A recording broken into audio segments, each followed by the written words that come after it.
దూరదర్శన్ యాదగిరి ప్రేక్షకులకు నమస్కారం.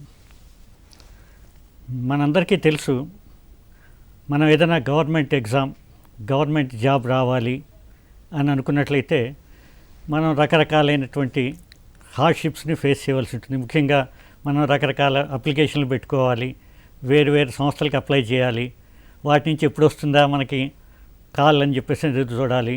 అలాగే వెళ్ళి ఒక ఎగ్జామ్ సెంటర్లో కూర్చొని ఎగ్జామ్ రాయడం, ఇటువంటివన్నీ జరుగుతూ ఉంటాయి కదా. మరి ఈ రకమైనటువంటి ఇబ్బందుల్ని సాధ్యమైనంత తగ్గించడానికి అని చెప్పేసి మన కేంద్ర ప్రభుత్వం పరిపాలనా సంస్కరణలో భాగంగా బడ్జెట్ సమావేశాల్లో ఒక కొత్త విధానాన్ని, రిక్రూట్మెంట్ విధానాన్ని తీసుకొస్తామని చెప్పేసి అనౌన్స్ చేయడం, తదనంతరం ఇటీవల జరిగినటువంటి నరేంద్ర మోడీ గారి ఆధ్వర్యంలో కేబినెట్ సమావేశం జరిగిన పద్ధతిలో దాంట్లో ఒక నేషనల్ రిక్రూట్మెంట్ ఏజెన్సీ అనేటువంటిది ఒకదాన్ని స్థాపించి దాని ద్వారా రిక్రూట్మెంట్ జరగాలనేటువంటి సంకల్పంతో ఒక నేషనల్ రిక్రూట్మెంట్ ఏజెన్సీ అనేటువంటిది ఒకదాన్ని అనౌన్స్ చేశారు.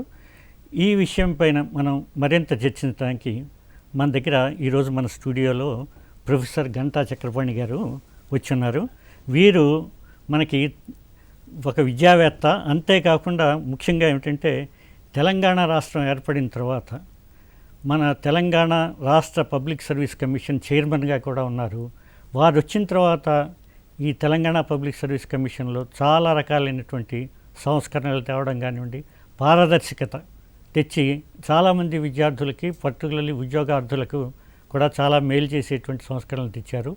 సో వారి యొక్క అనుభవాన్ని మనం దృష్టిలో పెట్టుకుని వారితో ముచ్చటించి ఈ నేషనల్ రిక్రూట్మెంట్ ఏజెన్సీ దీని యొక్క ఉపయోగాలు ఎలాగా మన ప్రజలకు చేరతాయనేటువంటి విషయాలను మాట్లాడుకుందాం. నమస్కారం చక్రపాణి గారు. చక్రపాణి గారు, మీకు తెలుసు, మనకి గవర్నమెంట్ ఆఫ్ ఇండియా ఇటీవలనే మరి నేషనల్ రిక్రూట్మెంట్ ఏజెన్సీ అనేటువంటిది ఒకదాన్ని అనౌన్స్ చేసింది. దీన్నే మనం తెలుగులో చెప్పుకోవాలంటే జాతీయ నియామక సంస్థ అని చెప్పేసి. సో ఈ రిక్రూట్మెంట్ విధానం ఎందుకు తెచ్చి ఉండొచ్చు అంటారు? అసలు అంటే క్యాండిడేట్స్కి మీరు, ఎందుకంటే చాలామందిని రిక్రూట్ చేశారు, ఆల్మోస్ట్ ఒక 40,000 వరకు కూడా రిక్రూట్మెంట్ జరిగింది మీరు వచ్చిన తర్వాత గవర్నమెంట్లో. సో ఇది మన ఈ నేషనల్ రిక్రూట్మెంట్ ఏజెన్సీ అన్నది గ్రూప్ సిడికి సంబంధించినటువంటి ఏజెన్సీ కదా. అసలు ఈ రకమైనటువంటి అభ్యర్థులకి, వీటికి అప్లై చేసే అభ్యర్థులకి ఏ రకమైనటువంటి ఇబ్బందులు జనరల్గా ఉంటాయంటారు? వాటిని దృష్టిలో పెట్టుకునే కదా ఇవన్నీ తీసుకొచ్చింది. మీరు చేసిన సంస్కరణలు, మీ ఇది బట్టి, మీ ఆలోచన బట్టి ఇది ఎందుకు తెచ్చుంటారు అన్నది చెప్పగలరా? ముందుగా నిజానికి ఇది ఒక విప్లవాత్మకమైనటువంటి చర్యగా అభివర్ణించవచ్చు. నరేంద్ర మోడీ గారు వారు స్వయంగా పేర్కొన్నట్టు అభ్యర్థులకి, ఉద్యోగార్థులకి అనేక రకాలుగా మేలు చేసేటువంటి విధంగా ఈ నేషనల్ రిక్రూట్మెంట్ ఏజెన్సీకి సంబంధించిన విధి విధానాలని రూపొందించడం జరిగింది. ముఖ్యంగా భారతదేశంలో ప్రతి సంవత్సరం మనకి 1,25,000 ప్రభుత్వ ఉద్యోగాలు వస్తుంటాయి. అది కేంద్ర ప్రభుత్వంలో ఉండొచ్చు, కేంద్ర ప్రభుత్వ ఆధీనంలో ఉన్నటువంటి వివిధ సంస్థల్లో ఉండొచ్చు, లేదా మిగతా ఏవైతే రాష్ట్ర ప్రభుత్వాల ఆధ్వర్యంలో ఉన్నటువంటి ఉద్యోగాలు ఉండొచ్చు. 1,25,000 ఉజ్జాయింపుగా మనకి ఉద్యోగాలు ఉంటాయి. కానీ ఈ ఉద్యోగాల కోసం ఈ దేశంలో దాదాపు 3 కోట్ల మంది యువకులు ఎదురు చూస్తూ ఉంటారు. ఈ 3 కోట్ల మంది యువకులు కనబడ్డ ప్రతి నోటిఫికేషన్ని ఫాలో అవ్వడం, ప్రతి నోటిఫికేషన్కి అప్లికేషన్లు పెట్టడం, ప్రతి నోటిఫికేషన్లకి చలాన్లు, డీడీలు కట్టడం, ఇవి వాళ్ళ జీవితం అంతా ఆ ఉద్యోగాల అన్వేషణలో, ఉద్యోగాల వేటలో జరిగిపోతూ ఉంటుంది. చాలా సందర్భాలలో వరుసగా పరీక్షలు ఉండడం, ఒక్కొక్క పరీక్షకి అంటే ఒక్కొక్క రిక్రూట్మెంట్ టెస్ట్కి ఒక్కొక్క స్కీము, ఒక్కొక్క సిలబస్ ఉండడం. సపోజ్ బ్యాంకింగ్ రిక్రూట్మెంట్కి ఒక రకమైనటువంటి ప్రజ్ఞాపాఠ వాళ్ళని పరీక్షిస్తారు. అట్లా అదేవిధంగా స్టాఫ్ సెలెక్షన్ కమిషన్ వాళ్ళు ఇంకొక రకమైనటువంటి, ఇట్లా ఒక సంవత్సరంలో ఒక 10-12 ఉద్యోగాలు, 5-6 ఉద్యోగాలు. ఈ వేటలో నిరుద్యోగులకు నిజంగా కూడా చాలా రకాలైనటువంటి నష్టం జరుగుతుంటుంది. నష్టం అంటే ఒకటి ఫీజుల రూపంలో కట్టేటువంటి ఇది ఉండొచ్చు, లేదా చదువుకు సంబంధించిన ప్రిపరేషన్కి సంబంధించింది ఉండొచ్చు, లేదా కోచింగ్లకు వెళ్ళాల్సినటువంటి పరిస్థితి ఉండొచ్చు. బ్యాంకింగ్ రిక్రూట్మెంట్కి ఒక స్పెషలైజ్డ్ కోచింగ్ ఉంటుంది, రైల్వే రిక్రూట్మెంట్ బోర్డుకి ఇంకొక రకమైనది ఉంటుంది, స్టాఫ్ సెలెక్షన్ కమిషన్కి మరొక రకమైనది ఉంటుంది. ఇట్లా రకరకాల ఉద్యోగాలకు రకరకాల ప్రిపరేషన్లు అనేటువంటి పోయి ఇవాళ జాతీయ స్థాయిలో ఒకే పద్ధతిలో ఒకే రకమైనటువంటి స్కీమ్తో ఒకే రకమైనటువంటి సిలబస్తో ఒకే ఎగ్జామ్ అనేటువంటిది తీసుకురావడం అనేటువంటిది డెఫినెట్గా క్యాండిడేట్స్ వైపు నుంచి ఆలోచించినట్టయితే, అభ్యర్థుల వైపు నుంచి ఆలోచించినట్టయితే వాళ్ళ ఎఫర్ట్స్ని, వాళ్ళ శ్రమని సులభతరం చేయడానికి ఇది ముందుగా దోహదపడుతుంది. అంటే వాళ్ళ ఎఫర్ట్స్, వాళ్ళ శ్రమనే కాకుండా వాళ్ళకు ఆర్థిక భారం లేకుండా కూడా ఇది ఉపయోగపడుతుంది. అది కాబట్టి ఇది ఆహ్వానించదగినటువంటి విధానం. దీనివల్ల ఏకరూపత ఉంటుంది పరీక్షలలో. దేశవ్యాప్తంగా ఒకే రకమైనటువంటి పరీక్ష ఉండడం వలన అందరికీ, అంటే సామాన్యంగా ఈ ప్రతిభను ఆధారంగా చేసుకొని వాళ్ళందరికీ ర్యాంకింగ్స్ ఇవ్వడం జరుగుతుంది. డెఫినెట్గా ఇది ఉద్యోగార్థులకి లేదా ఉద్యోగాన్వేషణలో ఉన్నటువంటి వాళ్ళకి ఒక సులభతరమైనటువంటి ఒక మెట్టుగా మనం దీన్ని భావించవచ్చు. ముఖ్యంగా ఇప్పుడు ఏంటంటే మనం ఇది కూడా ఈ జాతీయ నియామక సంస్థ అన్నటువంటి గ్రూప్ CDకే ఎందుకు పరిమితం చేశారంటారు? దీనికి వల్ల వచ్చేటువంటి అంటే ఎక్కువ మంది దీనికి రిక్రూట్మెంట్ అవ్వడానికి అవకాశం ఉంది కాబట్టి అంటారా? ఏ విషయం ఇప్పుడు మనకి అంటే జాతీయ స్థాయిలో కొన్ని ప్రత్యేక విభాగాలకు సంబంధించినటువంటి ఉద్యోగాలన్నీ కూడా యూపీఎస్సీ నిర్వహిస్తుంటుంది. ముఖ్యంగా స్పెషలైజ్డ్ జాబ్స్ ఏవైతే అని అంటామో మనం, సివిల్ సర్వీసెస్ ఒకటి. సివిల్ సర్వీసెస్ ఏంటి, పెద్ద సంవత్సరానికి సివిల్ సర్వీసెస్లో 800-1000 ఉద్యోగాల కంటే ఎక్కువ ఉండవు.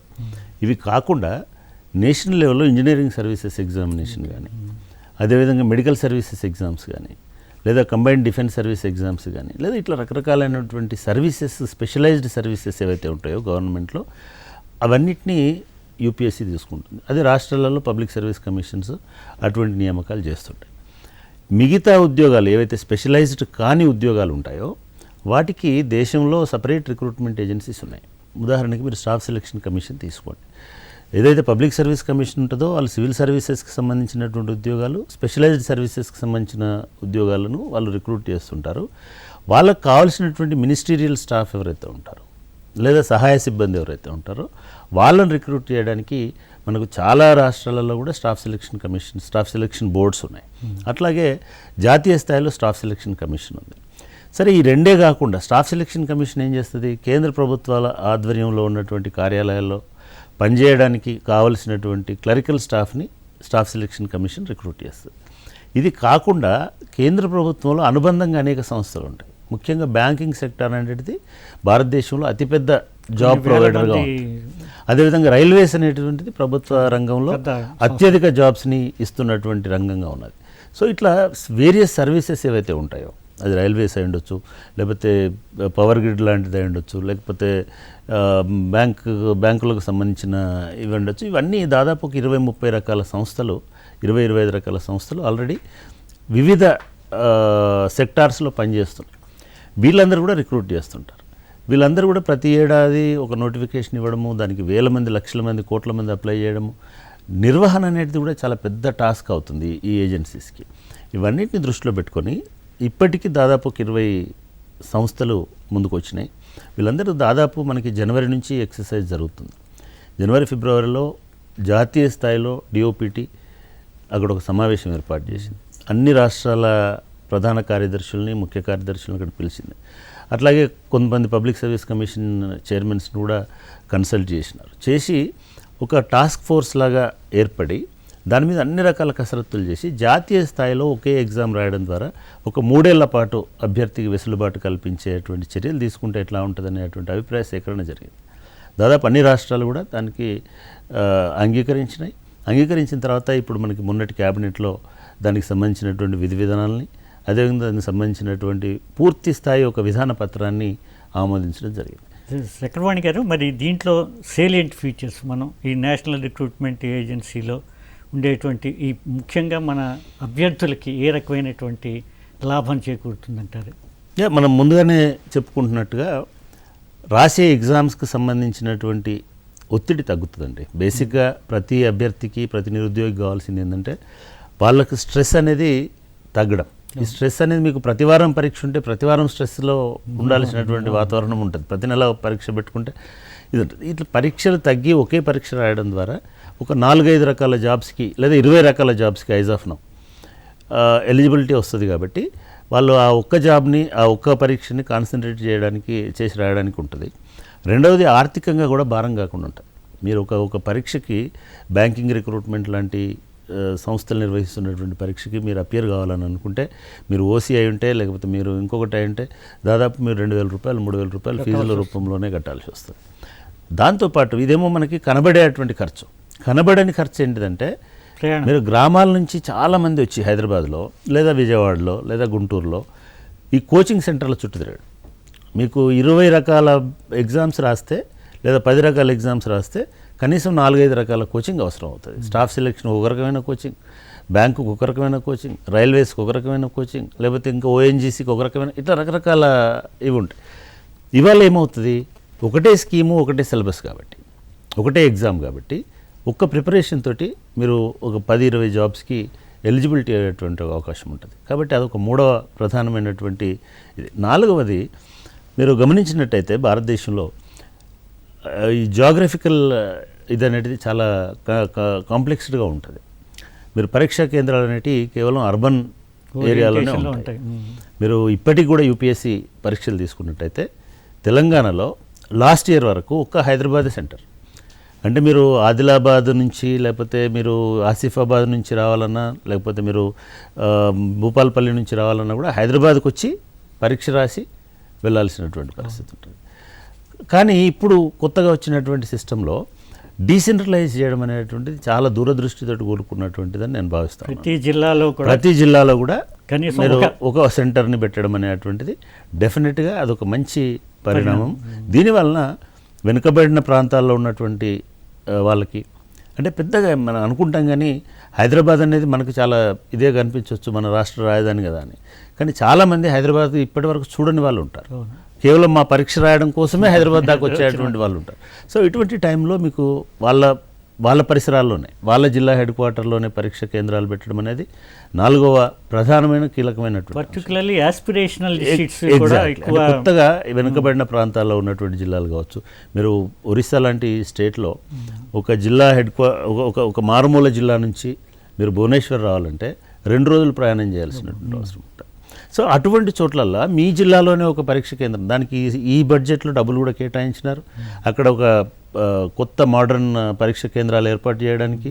అదేవిధంగా ఈ పరీక్షలన్నీ 5వ ప్రధానమైన అంశం ఏంటిదంటే ఈ పరీక్షలన్నీ కూడా ఆన్లైన్ సిస్టంలో తీసుకొస్తున్నారు. ఆన్లైన్లో తీసుకురావడం వల్ల ఏమవుతుందంటే ట్రాన్స్పరెన్సీ పెరుగుతుంది, అక్యురసీ ఉంటుంది, ప్లస్ మీకు ఒక కాన్ఫిడెన్స్ వస్తుంది క్యాండిడేట్కి. ఇవాళ మీరు ఇది చేసిన తర్వాత నెక్స్ట్ డే వాళ్ళ కీ ఇవ్వచ్చు, వాళ్ళ కీతో పాటు వాళ్ళ ఆన్సర్ షీట్ ఇవ్వచ్చు, వాళ్ళు చూసుకోవడానికి అవకాశం ఉంటుంది. ర్యాంకింగ్ మొత్తం తెలిసిపోతుంది ఏ స్థాయిలో ఉన్నారనేది. ఒక అభ్యర్థి పరీక్ష రాసి వచ్చిన తర్వాత నెలలు ఫలితాల కోసం మేము కూడా చాలా టైం తీసుకోవాల్సి వస్తుంది కొన్నిసార్లు. ఇవన్నిటి వెయిట్ చేయకుండా ఓకే నాకు ఈ ర్యాంక్ వచ్చింది కాబట్టి నాకు ఈ అవకాశాలు ఇట్లా ఉండేటువంటిది. ఇంకా ప్రధానమైనది ఏంటంటే ఈ ర్యాంక్స్ అనేటివి కేవలం నేషనల్ ర్యాంక్సే కాకుండా ఇవాళ రీజనల్ స్టేట్ వైడ్ ర్యాంకులు కూడా ఇవ్వబోతున్నారు. పోయి ఈ మధ్యన నిన్న కూడా మినిస్టర్ గారు వాళ్ళు చెప్పినటువంటి అంశం ఏమిటంటే ఈవెన్ రాష్ట్ర ప్రభుత్వాలు కూడా వాళ్ళ స్టాఫ్ నియామకానికి సంబంధించి వీటిని వాడుకోవచ్చు. భవిష్యత్తులో పిఎస్యూలు కూడా వాడుకోవచ్చు. పబ్లిక్ సెక్టర్ యూనిట్స్ కూడా ఇదే ర్యాంకింగ్ లిస్ట్ ద్వారా నియామకాలు చేసుకోవచ్చు. ఇంకొక అడుగు ముందుకేసి ఏం చెప్పారంటే ఈవెన్ ప్రైవేట్ ఏజెన్సీ ఉందండి, సపోజ్ గోడ్రేజ్ లాంటిది ఒక కంపెనీ ఉంది, లేదా టాటా లాంటి కంపెనీ ఉంది, వాళ్ళకు ఒక క్లరికల్ స్టాఫ్ కావాలా, లేదా వాళ్ళకు గ్రాడ్యుయేట్ ట్రైనీస్ కావాలా, వాళ్ళు మీ గ్రాడ్యుయేట్ టెస్ట్లో ఎవరైతే ఇప్పుడు ఈ టెస్ట్ రాసి ఉన్నారో వాళ్ళని తీసుకునే అవకాశం ఉంది. సో ఫ్యూచర్లో ప్రైవేట్ జాబ్స్కి కూడా ఇది కంపల్సరీగా పెట్టుకునే ఆప్షన్, పెట్టుకోగలిగే అవకాశం అనేటిది ఉంది. డెఫినెట్గా ఇది అన్ని రకాలుగా చూసినప్పుడు ఒక ముఖ్య విషయం మనం చెప్పుకోవాలంటే ఈ మీడియం ఆఫ్ లాంగ్వేజ్ ఏదైనా, ఇప్పుడు మనకి ఇక్కడ తెలుగు మీడియం, ఇంకో ఒరిస్సాలో ఒరియా, కాబట్టి వీళ్ళు ఏమన్నారంటే 12 భాషల్లో కూడా దేశంలో ఉన్న 12 భాషల్లోనూ జనరల్గా ఏంటంటే ఈ సెంట్రల్ గవర్నమెంట్ జాబ్స్కి వచ్చేసరికి ఇద్దరు ఇంగ్లీష్ ఆర్ హిందీ అన్నటువంటిది. ఇప్పుడు ఈ డెసిషన్లో అన్ని రాష్ట్రాలకి కూడా వాళ్ళ రీజనల్ లాంగ్వేజెస్ కూడా ప్రాధాన్యం ఇస్తామనేటువంటి మాట కూడా చెప్పారు. అంటే ఇప్పుడు ఎగ్జామ్ పరీక్ష నిర్వహణ అనేది ఒక యూపీఎస్సీలో తప్ప మిగతా మీ దూరదర్శన్ కేంద్రంలోనే ఇక్కడ ఉద్యోగం వచ్చింది. క్యాండిడేట్ ఢిల్లీ వెళ్ళి లేదా ఆడిషన్ అక్కడ ఢిల్లీలో చేసి అక్కడే పరీక్ష రాసి ఆ పరీక్ష హిందీలోనో ఇంగ్లీష్లోనో రాసి ఇట్లా ఉండేటువంటి వాతావరణం. ఇప్పుడు నేషనల్ రిక్రూట్మెంట్ ఏజెన్సీ వచ్చిన తర్వాత ఏంటంటే వాళ్ళు మన కాన్స్టిట్యూషన్లో ఏవైతే రికగ్నైజ్డ్ లాంగ్వేజెస్గా ఉన్నాయో 12 లాంగ్వేజెస్లో మీ రీజనల్ లాంగ్వేజ్లో కూడా పరీక్ష రాసుకోవడానికి అవకాశం ఇచ్చినారు. ఇది చాలా అవసరమైనటువంటిది. ముఖ్యంగా రైల్వే రిక్రూట్మెంట్ బోర్డులో చాలామంది అభ్యర్థులు తెలుగు వాళ్ళు ఎందుకు సెలెక్ట్ అవుతలేరు, ఎందుకు తక్కువ అవుతున్నారు అని అంటే, ఒకటి సెంటర్లకు సంబంధించిన సమస్య, రెండోది ప్యాటర్న్కి సంబంధించినటువంటి సమస్య, మూడోది లాంగ్వేజ్ అనేది ఒక మేజర్ బ్యారియర్. రీజనల్ లాంగ్వేజెస్లో పరీక్షలు లేకపోవడం అనేది ఒక ఇది. ఇవాళ నేషనల్ రిక్రూట్మెంట్ ఏజెన్సీ వచ్చిన తర్వాత ప్రతి భాషకి సమానమైనటువంటి ప్రాధాన్యత ఉండడం వలన, లేదంటే వాళ్ళ ఆ మీడియంలో పరీక్ష రాసుకోవడం వలన డెఫినెట్గా మన వాళ్ళకి కొంత అడ్వాంటేజ్ ఉండేటువంటి అవకాశం ఉంటుంది. ఇంకొకటి సార్, ఇప్పుడు మనకి ఈ పరీక్ష ఏదైతే ఉందో ఎన్ని లేయర్స్లో ఉంటుందంటారు? అంటే ఇప్పుడు మరి 10th క్లాస్ వాళ్ళు ఉంటారు, ఇంటర్మీడియట్ వాళ్ళు ఉంటారు, డిగ్రీ వాళ్ళు ఉంటారు, వీళ్ళకి ఏ రకంగా ఉంటుంది? అంటే మనము బయటికి ఒక దేశం ఒక పరీక్ష అని ఎట్లాగైతే ఒక దేశం ఒక రేషన్ కార్డు అంటున్నామో, అట్లాగే ఒక దేశం ఒక పరీక్ష అని చెప్తున్నప్పటికీ అది ఒక పరీక్ష కాదు. దానిలో డిఫరెంట్ వేరియేషన్స్ ఉంటాయి. అంటే వాళ్ళ అభ్యర్థుల స్థాయిని బట్టి, క్వాలిఫికేషన్ బట్టి వేరు పరీక్షలు ఉంటాయి. అంటే మనకి ఒకటే ఎగ్జామ్ నేషన్ వైడ్గా ఉన్నప్పటికీ కూడా 10th క్లాస్ స్థాయి ఎస్ఎస్సి పాస్ అయినటువంటి వాళ్ళు ఎవరైతే ఉంటారో, ఎందుకంటే గ్రూప్ డి జాబ్స్లో చాలా వరకు ఎస్ఎస్సి తోటి ఉంటాయి. చిన్న ఉద్యోగాలు ఏవైతే ఉంటాయో అవి కొన్ని చిన్న record assistant type of jobs అని తక్కువ క్వాలిఫికేషన్ తోటి ఉంటాయి. సో అటువంటిది ఒక పరీక్ష బేసిక్ లెవెల్లో ఉంటుంది. రెండవది ఇంటర్మీడియట్ స్థాయి వాళ్ళకు ఒక పరీక్ష ఉంటుంది. ఎందుకంటే కొన్ని బ్యాంకులలో, కొన్ని మిగతా వీటిలలో ఇంటర్మీడియట్ లెవెల్ జాబ్స్ కూడా ప్రధానంగా ఉంటాయి. ప్రధానమైనది ఏంటంటే గ్రాడ్యుయేషన్ స్థాయి జాబ్లు. సో ఈ 3 స్థాయిలలో ఉంటాయి. మీ క్వాలిఫికేషన్ బట్టి క్యాండిడేట్ తనకు ఏ క్వాలిఫికేషన్స్ ఉన్నాయో దాన్ని బట్టి ఆ గ్రేడ్ పరీక్షని ఎంపిక చేసుకొని ఆ పరీక్షలో ఉత్తీర్ణత సాధించాల్సినటువంటి అవసరం ఉంటుంది. అట్లా ఉత్తీర్ణత అంటే ఆ ర్యాంకింగ్ ఏదైతే వస్తుందో అదొక 3 సంవత్సరాల పాటు లైవ్గా ఉంటుంది. లేదు నేను సపోజ్ ఫస్ట్ రాస్తే నాకు ఒక 1,00,000 ర్యాంకులో వచ్చిన, లక్షలో ఉన్నా నేను అనుకుంటే మళ్ళీ కష్టపడి 6 నెలల్లో మళ్ళీ పరీక్ష రాసుకోవచ్చు. ఎవ్రీ ఇయర్ 2 సార్లు ఈ పరీక్ష నిర్వహిస్తారు. దాంట్లో ఏది మీరు ఎన్నిసార్లు అయినా రాసుకోవచ్చు. ఏది బాగా వచ్చి ఏది మంచిగా మీరు స్కోర్ చేస్తే ఆ స్కోర్ అనేది మీకు 3 ఇయర్స్ వరకు ఉంటుంది. 3 ఇయర్స్ తర్వాత 3 ఇయర్స్లో కూడా మీకు ఉద్యోగం రాలేదు, మళ్ళీ మీరు రాసుకోవచ్చు. మళ్ళీ ఒక 3 ఇయర్స్ వరకు అది కంటిన్యూస్గా ఉంటుంది. కాబట్టి ఇది చాలా ఉపయోగకరమైనటువంటి ఇది. ఒకటి రీజనల్ లాంగ్వేజ్, రెండోది మీకు ఈ స్కోర్ అనేది ఒక 3 ఇయర్స్ వరకు కంటిన్యూస్గా ఉండడం అనేది కూడా చాలా మంచి. ఇంకొక విషయం కూడా చెప్పారండి, ఇప్పుడు దీంట్లో వాళ్ళు హెల్ప్ లైన్ కూడా పెడతాం 24/7, ప్లస్ వీళ్ళకి ఏంటంటే ఆన్లైన్లో ఎలా రాయాలి దానికి కూడా కొంతవరకు మార్క్ టెస్ట్లు అటువంటివి కూడా పెడతామని చెప్పేస్తున్నారు. అది ఎంత ఫైన్. ఆఫ్ కోర్స్ ఇప్పుడు దాదాపుగా మీరు గమనించినట్టయితే 6th క్లాస్ 7th క్లాస్ చదువుతున్న విద్యార్థులు కూడా ఆన్లైన్ అంటే తెలుసు. మన తెలంగాణలో ఎంసెట్ అనేది లాస్ట్ 4-5 ఇయర్స్ నుంచి కంప్లీట్ ఆన్లైన్ అప్లికేషన్ చేస్తున్నారు. కాబట్టి ఇప్పుడు మన దగ్గర ఉన్నటువంటి క్యాండిడేట్స్కి ఎవరికి ఇటువంటి అవగాహన లేదనుకోవడానికి లేదు.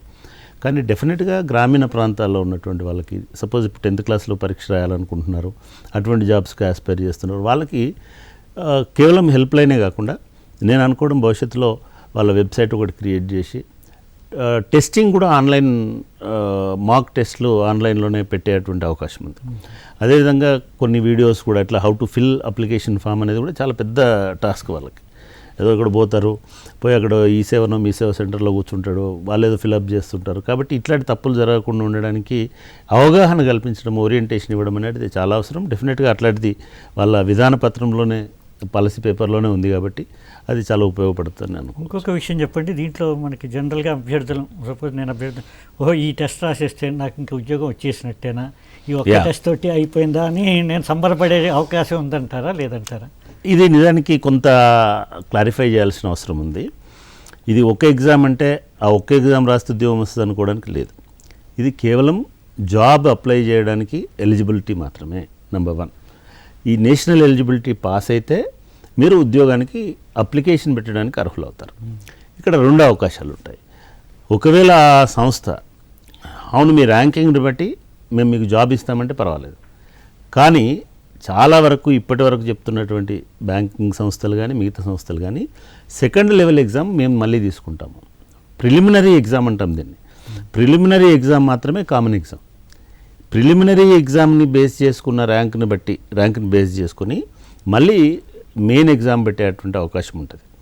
రెండవది, ఒకవేళ మెయిన్ ఎగ్జామ్ అవసరం లేదనుకుందాం, కొన్నిటికి అవసరం ఉంటుంది, కొన్నిటికి అవసరం ఉండదు.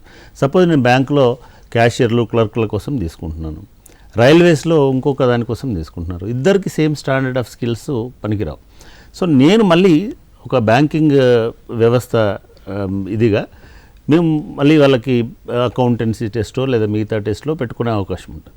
సో అది దాన్ని సెకండ్ లెవెల్ టెస్ట్ అంటాం. సెకండ్ లెవెల్ టెస్ట్ ఉండే అవకాశం ఉంది చాలా పరీక్షలకి, చాలా ఉద్యోగాలకి. మళ్ళీ ఆ ఆర్గనైజేషన్ వాళ్ళకు అవసరమైన రీతిలో మళ్ళీ పరీక్షించుకోవడానికి ఉంది. ఆ పరీక్షించుకోవడం కూడా ఎవరైతే క్వాలిఫైడ్ క్యాండిడేట్స్ ఉంటారో వాళ్ళనే పరీక్షించుకోవడం. రెండవది మెడికల్ టెస్టులు ఉంటాయి కొన్ని ఉద్యోగాలకి. సో ఈ లిస్ట్ని తీసుకొని మెడికల్ టెస్ట్కి పంపించి మెడికల్ టెస్ట్లలో సక్సెస్ అంటే మెడికల్ అంటే టిపికల్ మెడికల్ టెస్ట్లే కాదు. సపోజ్ కొన్ని కానిస్టేబుల్ ఉద్యోగాలకి మిగతా వాటికి వాకింగ్ టెస్ట్లు, రన్నింగ్ టెస్ట్లు, ఫిజికల్ ఫిట్నెస్కి సంబంధించిన శరీర దారుఢ్య పరీక్షలు అని అంటాం కదా, అటువంటి పరీక్షలు ఉంటాయి. అటువంటి పరీక్షలు మళ్ళీ సపరేట్గా కండక్ట్ చేస్తాయి. అంటే ఒక బేస్ లైన్ లిస్ట్ లాగా పనికి వస్తుంది. దీన్ని బేస్ చేసుకొని మళ్ళీ ఇంకా టెస్టులు పెట్టు, లేదా కొన్నిటికి ఇంటర్వ్యూలు అవసరం అవుతాయి. సపోజ్ బి కేటగిరీ జాబ్స్ ఉన్నాయి. అటువంటి కేటగిరీ జాబ్స్లో కొన్నిసార్లు వీళ్ళు ఇంటర్వ్యూ పెట్టుకో, సో బేస్ లిస్ట్ దాన్ని తీసుకొని ఇంటర్వ్యూ వీళ్ళు మళ్ళీ చేసుకోవడానికి అవకాశం. కాబట్టి ఇది జాబ్ టెస్ట్ కాదు అనే విషయాన్ని అభ్యర్థులు గమనించాలి. ఇది జాబ్ టెస్ట్, రిక్రూట్మెంట్ టెస్ట్ కాదు. అంటే ఇది ఒక రకంగా మనం ఇప్పుడు ఎంసెట్ అలాగే క్వాలిఫైయింగ్ టెస్ట్ లాంటిది అనుకోవచ్చు. చాలామంది టీచర్లకి, ముఖ్యంగా బీఎడ్ చేసిన వాళ్ళకి తెలుసు, వాళ్ళకి టెట్ అని ఉంటుంది, టీచర్ ఎలిజిబిలిటీ టెస్ట్ ఉంటుంది. అట్లాగే సెంట్రల్ టెట్ అని కూడా ఉంటుంది. గవర్నమెంట్ ఆఫ్ ఇండియా కూడా టెట్ కండక్ట్ చేస్తుంది. దానిలో ఇన్ని మార్కులు వస్తే వీళ్ళు టీచర్లుగా ఎలిజిబుల్. అది లేకుండా ఎవరు టీచర్ రిక్రూట్ అవ్వడానికి లేదు. రేపు ఫ్యూచర్లో కూడా ఈ సెట్ పాస్ కాకుండా ఎవరు గవర్నమెంట్ సర్వీస్లోకి రావడానికి అవకాశం లేదు, సెంట్రల్ గవర్నమెంట్ సర్వీసెస్లో. కాబట్టి ఇప్పుడు సమస్య ఏమవుతుందనంటే, ముఖ్యంగా అభ్యర్థులకు ఇట్లా ఉంటే ఈ రిక్రూట్మెంట్ ఏజెన్సీస్కి భారం తగ్గుతుంది. ఒకటే పరీక్షతోటి అందరూ అదే లిస్టుని బేస్ లిస్ట్గా తీసుకొని మళ్ళీ స్పెషలైజ్డ్ టైలర్ మేడ్ టెస్ట్లను తయారు చేసుకొని వాళ్ళు ఆ టెస్ట్ల ద్వారా జాబులు ఇచ్చుకోవడానికి అవకాశం. ఇంకో విషయం సార్, ఇప్పుడు మనకి ఈ అభ్యర్థులు ఎవరైతే ఉన్నారో వాళ్ళు ఈ క్వాలిఫైయింగ్ టెస్ట్ మార్కులు పెట్టుకుని వాళ్ళు ఏ డిపార్ట్మెంట్కైనా అప్లై చేసుకుని, పర్టికులర్ సెంట్రల్ కానీ ఏదైతే గవర్నమెంట్ రికగ్నైజ్డ్ ఇన్స్టిట్యూషన్స్కి అప్లై చేసుకోవడం, అంటే వీళ్ళకి ఆ స్వేచ్ఛ ఉందా, నేను దానికే వెళ్తాను అనే అవకాశం? అంటే ఎట్లుంటుందండి అంటే, సపోజ్ ఒక పర్టికులర్ ఆర్గనైజేషన్లో ఒక 1000 ఉద్యోగాలు వచ్చినాయి. వాళ్ళు నోటిఫికేషన్ ఇస్తారు మళ్ళీ. జస్ట్ మీకు ఈ టెస్ట్ క్వాలిఫై కాగానే ఆ సర్టిఫికేట్ బేస్లో మీరే అప్లై చేసుకోవడం కుదరదు. వాళ్ళు రిక్రూట్మెంట్ నోటిఫికేషన్ మళ్ళీ ఇస్తారు. సపోజ్ మళ్ళీ ఇదే మన సింపుల్ ఎగ్జాంపుల్ తీసుకుందామంటే, దూరదర్శన్ హైదరాబాద్ కేంద్రంలో మనకి ఒక 10 క్లర్క్ జాబులు ఉన్నాయి అని కింద ఏం రాస్తారు, ఎవరైతే national recruitment agency test pass అయి ఉన్నారో వాళ్ళు ఎలిజిబుల్ అని రాస్తారు. వీళ్ళు అప్లికేషన్ మళ్ళీ ఇక్కడ పెట్టుకోవాల్సి వస్తుంది.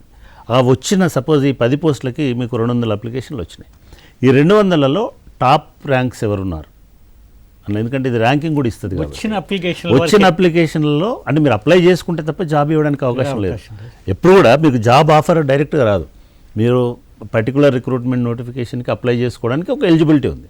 సో దాన్ని బేస్ చేసుకొని మీకు వచ్చిన అప్లికేషన్లలో మెరిట్ ఎవరెవరికి ఉంది, ఆ మెరిట్ ఉన్న వాళ్ళని మీరు పికప్ చేసుకోవడానికి అవకాశం ఉంటుంది. సపోజ్ ఒక ఎస్సీ పోస్టులు ఉన్నాయి 2, ఒక ఎస్టీ పోస్ట్ ఉంది. అమాంగ్ ఎస్టీస్ ఎవరు టాప్ ఉన్నారు, అమాంగ్ ఎస్సీస్ ఎవరు టాప్ ఉన్నారు, ఇట్లా మనకు చాలా ఈజీ అవడానికి అవకాశం ఉంటుంది. కానీ ఖచ్చితంగా నోటిఫికేషన్కి రెస్పాండ్ అయ్యి అప్లై చేసుకోవాలి. మీ చాయిస్ మీకు ఉంటుంది. సపోజ్ మీకు బ్యాంక్ జాబ్ ఇష్టం లేదు, మీకు రైల్వే జాబే ఇష్టం ఉంది, లేదా రైల్వేది కూడా ఇష్టం లేదు, మీకు గవర్నమెంట్ ఆఫ్ ఇండియాలో పనిచేయాలని ఉంది, ఒక క్లర్క్గానో సెక్రటేరియట్లో సెంట్రల్ సెక్రటేరియట్లో పనిచేయాలి, మీకు మంచి ర్యాంక్ ఉంటే ఆటోమేటిక్గా మీరు అప్లై చేసుకోవడానికి అవకాశం ఉంటుంది. సో అట్లా వాళ్ళు ప్రతి సంస్థ వాళ్ళ వేకెన్సీస్ని నోటిఫై చేస్తుంది. ఆ నోటిఫైడ్ వేకెన్సీస్కి మీరు ఎలిజిబిలిటీ అయినప్పుడు మీరు డెఫినెట్గా అప్లై. అలాగే మన స్టేట్, ఇప్పుడు నేను తెలుగే మాట్లాడగలను, నాకు ఈ స్టేట్ అయితే బాగుంటుంది అనుకున్నాను అనుకోండి, ఏదో ఆంధ్రప్రదేశ్ లేదా తెలంగాణ, అలాగే ఆ స్టేట్ వైడ్గా కూడా మీకు రేపు ఈ ర్యాంకింగ్ సిస్టమ్ అనేది డివైడ్ చేసి ఉండడానికి అవకాశం ఉందంటారు? ఇప్పుడు ఎట్లా ఉంటుందంటే అండి, సేమ్ మనకి నీట్ ఆల్ ఇండియా ర్యాంక్ ఒకటి ఇస్తారు, రీజనల్ ర్యాంక్ ఒకటి ఇస్తారు. ఇప్పుడు కూడా మీకు స్టేట్ ర్యాంక్ ఉంటుంది, ఆల్ ఇండియా ర్యాంక్ ఇస్తారు. ఆల్ ఇండియాలో సెంట్రల్ సెక్రటేరియట్లో జాబులు పడ్డప్పుడు మీరు మీ క్వాలిఫికేషన్, మీ ర్యాంక్ బేస్డ్గా you can apply for central secretariat job. మీరు ఢిల్లీలో పోస్టింగ్ ఇస్తే ఢిల్లీలో, అస్సాంలో ఇస్తే అస్సాంలో, ఇక్కడ ఇస్తే అక్కడికి పోయి పనిచేస్తారు. లేదు మీరు మీ స్టేట్లో పనిచేయాలి. మీ స్టేట్లో సపోజ్ బిఎస్ఆర్బిలో మీకు రీజనల్ రిక్రూట్మెంట్స్ కూడా ఉంటాయి. అంటే మీరు లేదా రైల్వేస్లో సౌత్ సెంట్రల్ రైల్వేలో మీరు పనిచేయాలి. మీరు you have to wait till south central railway notification వచ్చేదాకా మీరు వెయిట్ చేయాలి. వచ్చిన తర్వాత మీరు నిజంగానే సౌత్ ఇండియాలో అంటే సౌత్ సెంట్రల్ రైల్వే రీజియన్లో మీరు టాప్ ర్యాంకర్ అనుకోండి, లేదా మంచి ర్యాంక్ ఉందనుకోండి, మీకు ఆటోమేటిక్గా ఇక్కడ ఉద్యోగం వస్తుంది. సో 3 ఏళ్ల వరకు 3 ఏళ్లలో ఎప్పుడు నోటిఫికేషన్ వచ్చినా అప్లై చేసుకోవడానికి అవకాశం ఉంటుంది. ఇంకొక విషయం అంటే ఇప్పుడు ఈ నేషనల్ రిక్రూటింగ్ ఏజెన్సీ అన్నటువంటిది దీనివల్ల వేరే రిక్రూటింగ్ ఏజెన్సీస్కి పర్టికులర్లీ ఇప్పుడు public service commissions, state public service, వీటన్నిటికీ వీళ్ళకి ఏమైనా అడ్వాంటేజ్ అంటే వీళ్ళకి భారం తగ్గడం అంటే ఫైనాన్షియల్గా కానీ ఇంకా ఏ రకంగానైనా ఉంటుందంటారు? అంటే ఒకటి రిక్రూట్మెంట్ ఏజెన్సీలు 2 రకాలు ఉంటాయండి. ఒకటి కాన్స్టిట్యూషనల్ బాడీస్ ఉంటాయి. పబ్లిక్ సర్వీస్ కమిషన్స్ అనేటి రాజ్యాంగ సంస్థలు అయినప్పటికీ స్టేట్ గవర్నమెంట్ ఏ జాబ్స్ని అయితే వాటికి రిక్రూట్ చేయమని అప్పగిస్తుందో వాటిని చేయాలి. వీటిని ఖచ్చితంగా సర్వీసెస్కి సంబంధించిన జాబ్స్ని పబ్లిక్ సర్వీస్ కమిషన్సే చేస్తాయి. నేషనల్ రిక్రూట్మెంట్ ఏజెన్సీ ఐఏఎస్ జాబులు ఇవ్వడానికి అవకాశం లేదు. అట్లే గ్రూప్ 1 జాబులు మేము దీని ద్వారా ఇవ్వడానికి అవకాశం. ఒకవేళ స్టేట్ గవర్నమెంట్ గ్రూప్ 4 లాంటి జాబ్స్, క్లరికల్ జాబ్స్ ఏవైతే ఉంటాయో, ఎందుకంటే ఇక్కడ కూడా గ్రూప్ సి అనేది, గ్రూప్ బి అనేది అదే స్థాయి కాబట్టి అటువంటి jobs non technical group B, group C jobs అంటే మన దగ్గర గ్రూప్ 4, గ్రూప్ 3 జాబ్స్ని కనుక ఆ ర్యాంక్ బేస్డ్గా మేము తీసుకుంటాం. నిన్ననో ఇవాళ మధ్యప్రదేశ్ గవర్నమెంట్ ముందుకు వచ్చింది, మేము ఆ ర్యాంక్ అట్లా తెలంగాణ నుంచి వచ్చిన వాళ్ళ మెరిట్ లిస్ట్ వాళ్ళు ఇస్తే ఇక్కడ మేము చేయమది గవర్నమెంట్ ఆఫ్ తెలంగాణ అటువంటి లిస్ట్ తెప్పించుకొని ఆ ర్యాంకింగ్ ఆధారంగా ఇక్కడ రిక్రూట్ చేసుకోవడానికి అవకాశం ఉంటుంది. ఇదే కాకుండా అంటే ఇప్పుడు మనకి ఈ రకమైన కొత్త సిస్టమ్కి ఉండేటువంటి సవాళ్ళు ఏముంటాయంటారు? ఎందుకంటే మీరు చాలా రకమైన రిక్రూట్మెంట్ చేశారు, అలాగే మీరు యాక్చువల్గా సంస్కరణలు కూడా తీసుకొచ్చారు, పారదర్శకత తీసుకొచ్చారు. మీ ఎక్స్పీరియన్స్ బట్టి దీనికి ఉండే సవాళ్ళు ఏంటి ముందర? మనం అంటే నేను అనుకోవడము సవాళ్ళను అధిగమించడానికే సంస్కరణలు వస్తాయి.